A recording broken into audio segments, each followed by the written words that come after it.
We can take leads, take clues that you might have, and share them with Las Vegas, but also use that information here in Los Angeles. Obviously, this is where death row is based.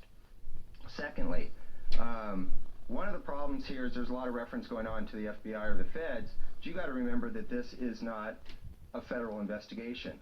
This is basically isolated to Las Vegas. It's an isolated murder, and the feds don't have any authority within it. So the federal agencies are not going to just take over a murder investigation unless it's part of a much broader investigation. And Frank, I'm asking you here publicly, will you entertain an interview? Publicly right now, for the record, yeah, I will talk with you.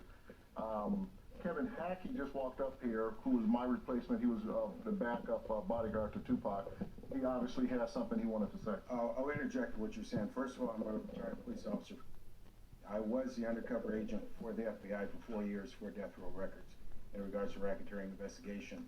The Federal Bureau of Investigation did take over the investigation approximately about 20 minutes after Tupac was shot, which is a matter of public record. There's even on the record, which is on the 9th, that the Las Vegas Metropolitan Police attempted to detain me.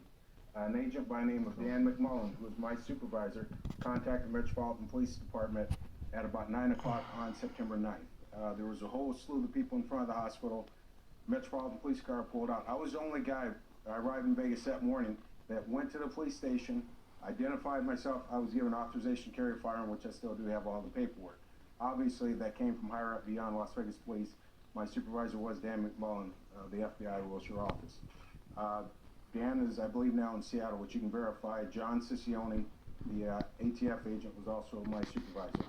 My job, as I said, was to infiltrate death row for racketeering violations. There was another officer from Long Beach PD who worked undercover. Subsequently, Reggie Wright was my partner. I'd known Reggie for many years. Based upon that, that's why I was called in to do this investigation. Okay, but what you basically just said, the FBI did take over the case. And obviously, as most of you do know, there is no statute of limitations on murder. Sooner or later, there will be an arrest. And I was aware of all that. I didn't want to front you off. But nonetheless, you do have to understand, the FBI does not have jurisdiction over a singular murder. Okay, I'm explaining this to you, so you know. Okay? They were looking at something much broader. Let me correct you on one thing, okay? Tupac Shakur was a suspect in a racketeering investigation. There's the key word. So at that point in time, it became federal jurisdiction. Okay, you clarified that that's the key word. Time out, sports fans. Greg, there is some information that we want to make available from the movie.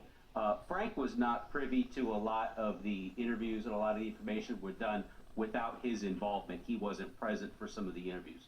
So I can say that there was some information that maybe he even... The Compton killings that occurred thereafter after Tupac was shot was just a diversion to make, general public, law enforcement believe it was blood crypting. When indeed, it was all orchestrated. When we did this project, one of the things that was really important, and the reason that we just didn't really... I wouldn't comment on that. Based on the circumstances surrounding Tupac and Biggie, there was a lot of, how can I put it, higher up involved in law enforcement. For those of you who don't know who Lawrence Longo is, Lawrence Longo was the #2 district attorney back between 93, 94, 95. Basically, that's how Suge Knight basically had 16, 17 felony convictions, of course, never went to prison. Lawrence Longo was on Mr. Knight's payroll. Am I correct? Well, his daughter was an artist in the studio. His daughter, Gina, was just giving you the technical facts. I don't want to say he was. Okay, but what I'm leading up to, Mr. Lawrence Longo lost his job because of me. That information obviously was turned over to the Federal Bureau. Gina was going to be the first white artist on Death Row Records. Right. Am I right? Yes. Yeah. Okay, so we're all on the same page. As I said before, to answer your question, eventually there will be an arrest regarding Mr. Shakur, and I bet we can say Mr. Wallace. Am I right, sir? I believe so. You believe so? We're all on the same page. I'm not even a cop no more. Hold on. I'm not saying that be arrogant or anything, towards you, anything whatsoever, but it's just society has the right to know. I worked for the Bureau for 4 years. I was a cop there under 18 years. At the end of the day, I get filter. Okay, but finally, hey, life is all good for me now. Working with Death Row when Tupac got shot. How long have you been inside? Me? Yeah. I've been inside since 1992, before right-way security was even developed, because, well, Frank, all these guys you saw, I'm the one basically who proved them when they were hired on. This goes back to 94, 95. Kevin was told to investigate me. Kevin was told to investigate me. Kevin and I became friends and have remained friends, obviously, over 11 years. But he was told to investigate me. And I remember a lot of things concerning those times. Kevin was told to investigate me.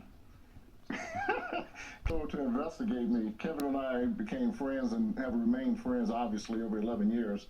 But he was told to investigate me. And I remember a lot of things concerning those times that... I mean, basically on the individuals who were working with the top main artists at the time, Dr. Dre, Tupac, I think the Dog Pound was real big at that time. Basically, individuals who were going to be around them, basically, it was my responsibility to say basically yea or nay. As I said, at that time, Reggie, when we started working for Death Row Sugar at the time, Reggie still was a police officer. Who hired you, and how did you get, who interviewed you for the job? Well, I was never interviewed. Reggie and I used to be partners. Yeah, Reggie and you were partners, but so you got hired on before Reggie, right? No. Reggie basically brought me in. Brought you in. Okay, so, and Reggie wasn't part of the undercover investigation. He didn't even know. No, he didn't. Behind me. But they did follow the Cadillac, Right. and a detective can verify this, that there was bullet holes in the passenger door of the vehicle, which was recovered, which was the Supra. It was a Supra. It was a Supra. When I went to Sheriff's house the next day, I saw the bullet holes in the car. That was recovered at a later date, but that's never been mentioned to the public or anything. We got vehicle number 2 with the talking chips, sir. Yeah, vehicle number 3, the suspect vehicle pulled up at close proximity, if I remember correctly.